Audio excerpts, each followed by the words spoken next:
ত্ৰিফলাৰ বিষয়ে বহুত কথা হয়তো আপোনালোকে বহুত কথা জানে ত্ৰিফলাৰ বিষয়ে কিন্তু ত্ৰিফলাটো আমি জানো যে খোৱাত ত্ৰিফলাটো ইউজ হয় ডেফিনেটলি আমি খালে আমি বহুত প্ৰফিট পাওঁ ত্ৰিফলাটো খোৱাৰ কাৰণে এটা বহুত ভাল ৰিজাল্ট আমি পাওঁ আমাৰ শৰীৰৰ কাৰণে খুবেই ভাল এটা প্ৰডাক্ট হয় ত্ৰিফলাটো সো কিমান প্ৰপৰচনত ত্ৰিফলাটো বনাব লাগে মাৰ্কেটত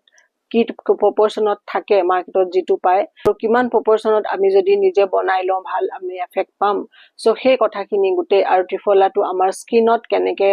আমি ইউজ কৰিম আমি চুলিত কেনেকে ইউজ কৰিম আমি দাঁতত কেনেকে ইউজ কৰিম গুটেই কথাখিনি মোৰ চেনেলত দিয়া আছে আপোনালোকে মোৰ চেনেলত গৈ পেলাই ত্ৰিফলাৰ বিষয়ে ভিডিওটো চাব